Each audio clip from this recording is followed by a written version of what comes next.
ওকে যখন আমি এতটা কষ্ট দিচ্ছি, এতটা রাগিয়ে দিয়েছি, তখন তার রাগ ভাঙানোর দায়িত্বটাও আমাকেই দাও। আমি ওর সাথে কথা বলে দেখি ও রাগ ভাঙাতে পারে কিনা। তারপরে যদি আমার মনে হয় যে ওর সাথে এসব ব্যাপারে কথা বলাটা দরকার, তাহলে আমি ওকে নিশ্চয়ই বুঝিয়ে বলবো। রোজে বলল, আমি জানি জাঙ্কুক, তুমি তাকে বুঝিয়ে বলতে পারবে। জাঙ্কুক বলল, সেটা না হয় ঠিক আছে, কিন্তু সে কি আমাকে ক্ষমা করবে ছোট আম্মু? রোজে বলল, কেন করবে না ক্ষমা?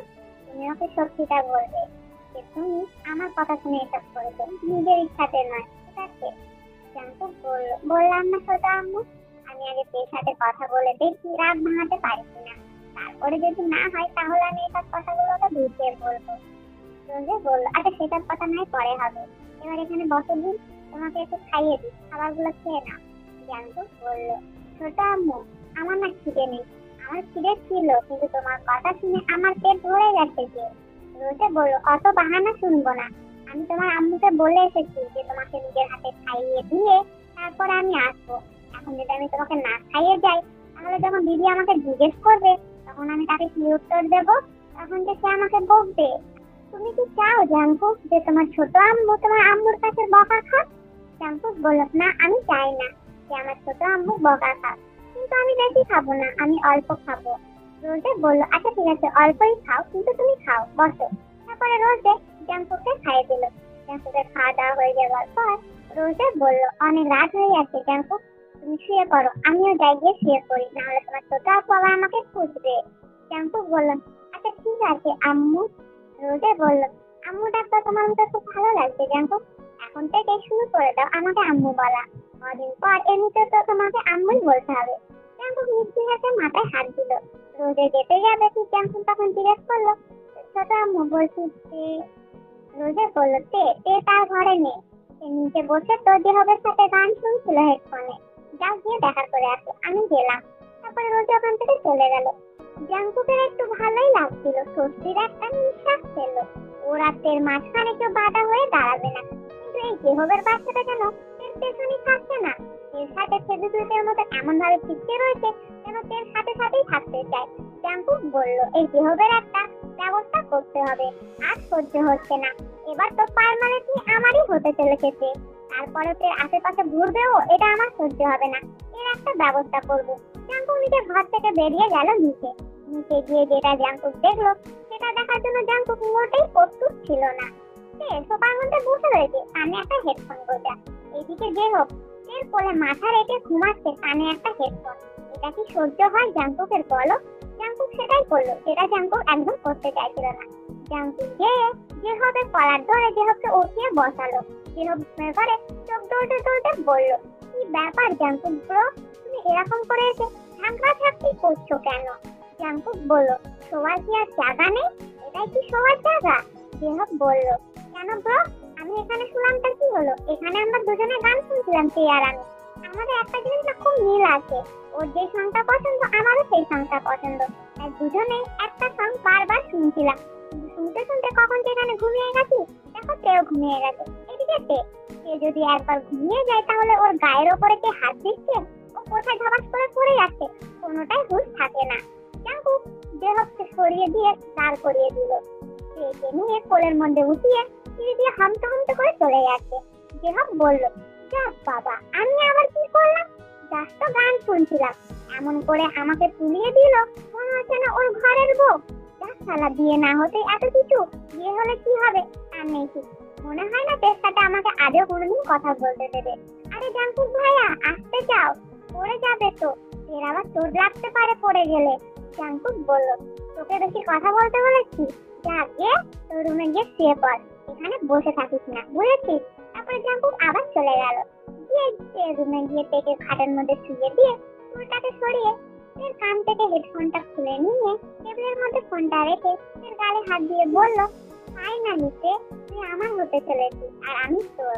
এতদিন আমি তোকে না জেনে কষ্ট দিয়েছি, কিন্তু এখন কিছুদিন তোকে জেনে শুনে কষ্ট দেবো।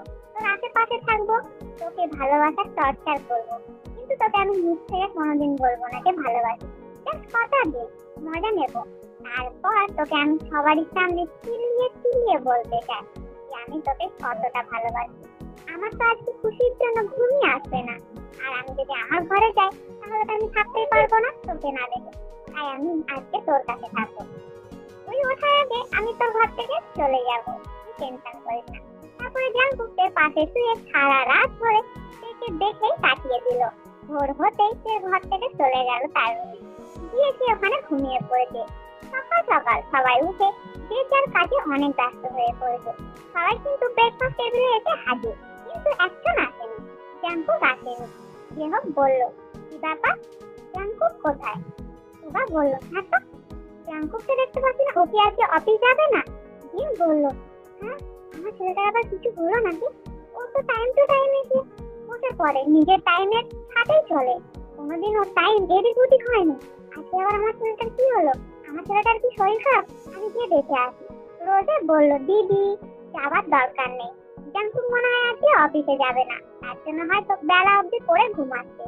সুগা জিনের দিকে দেখছে, জিন আরেমের দিকে দেখছে, আরেম রোজের দিকে দেখছে। সবাই মিলে রোজের দিকে তাকিয়ে রোজেকে বলল, তোমাকে কিছু বলেছে? রোজে বলল, না, কালকে রাত্রে আমি যখন জাঙ্কুককে খাওয়াতে গেছিলাম তখন ও বলছিল যে ও কিছুদিন ছুটি নিতে চায়। জেহব বলল, হ্যাঁ হ্যাঁ, ওর অনেক কাজের চাপ, কিছুদিন ছুটি নেওয়ার দরকার। সুগাও ফাঁকে তালে বলেই দিল, আমার তো সবে সবে বিয়ে হয়েছে, আমিও ছুটি করতে চাই, আমিও হানিমুনে যেতে চাই। জিমিন বলল, দরজা সালামের মাথা খেয়েছে নাকি? সবাই এখানে বসে রয়েছে, তুমি কি সব বলছো? জিম বলল, ইস আমার ছেলেটা না দিনকে দিন বদ হয়ে যাচ্ছে। আরেন বলল, আচ্ছা ঠিক আছে সুগা, তুমি কোথায় যেতে চাও সেটা আমাদেরকে জানিয়ে দিও, তাহলে আমরা অফিসটা সামলে নিতে পারবো এদিকে। সুগা বলল, অফিসে যাওয়ার কি দরকার তোমাদের আপু, তোমরা বাড়িতেই থাকো, অফিসটা সামলে নেবে। ঠিক তখনই জাঙ্কুক সিঁড়ি দিয়ে নেমে আসে। জাঙ্কুক বলল, কার কোথায় যাওয়ার কথা হচ্ছে এখানে? সুগা বলল, আমার যাওয়ার কথা হচ্ছে, আমি যাবো। জাঙ্কুক বলল, হ্যাঁ তুই আবার কোথায় যাবি? সুগা বলল, আমি হানিমুনে যেতে চাই। জাঙ্কুক জলটা কেবল খেতে যাবে, কিন্তু ওর হানিমুনের কথা শুনে মুখ থেকে জলটা বেরিয়ে গেল ফুস করে। জাঙ্কুক বলল, হানিমুনে?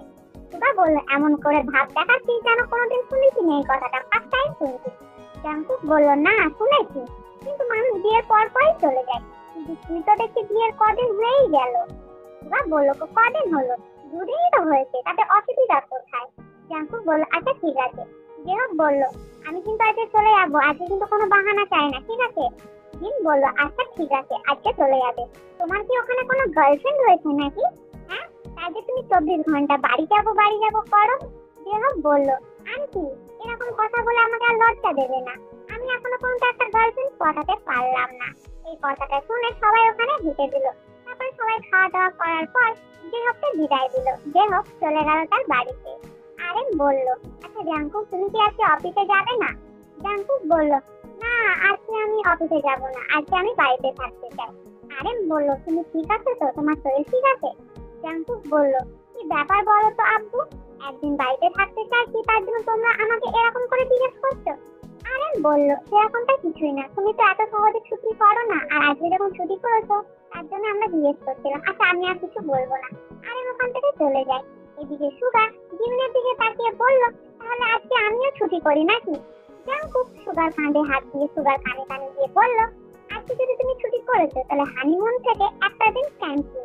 সুগা বলল, আমার বস বটেই, এরকম করে আমাকে টাইট করতে লেগেছিস, তারা তুই বিয়ে কর, তারপর তোরও আমি 12টা বাজাবো। জাঙ্কুক বলল, আমি যখন বিয়ে করবো না 3 মাস আগে থেকে ছুটি নিয়ে বসে থাকবো, বুঝেছিস? সুগা বলল, দেখবো। এটা বলে সুগা উপরে চলে যায় রেডি হওয়ার জন্য, অফিসে যাবে।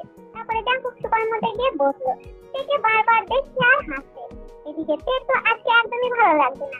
এদিকে লিসা চলে গেছে, ছিল জেহব আজকে চলে গেল।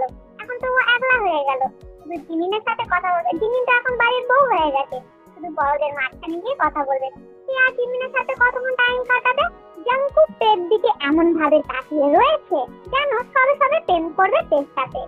তের জাঙ্কুকের দিকে তাকিয়ে মনে হলো ব্যাপারটা সুবিধা লাগছে না, তাই তে তার রুমে চলে গেল। এদিকে জাঙ্কুক বলল, একটা কড়া করে কফি বানিয়ে দাও আম্মু। জিন একটা কড়া করে কফি বানিয়ে জাঙ্কুকে দিয়ে গেল সোফার মধ্যে। জাঙ্কুক হাসছে আর ভাবছে তের সাথে কিভাবে কথা বলা যায়। এমনি যদি তেকে ডেকে বলি কথা বলবো, মনে হয় না তে আসবে। তাই জাঙ্কুক ভাবতে বসে পড়লো। এদিকে রোজে এসে বলল, কি ভাবছো জাঙ্কুক? জাঙ্কুক বলল, কি ভাববো ছোট আম্মু, ভাবছি তোর সাথে কিভাবে কথা বলা যায়, টাইম কাটানো যায়। জিমিন এসে বলল, আমি একটা কথা বলবো জাঙ্কুক ভাইয়া? জাঙ্কুক বলল, আরে ভাবি বলো না, অসুবিধা নেই।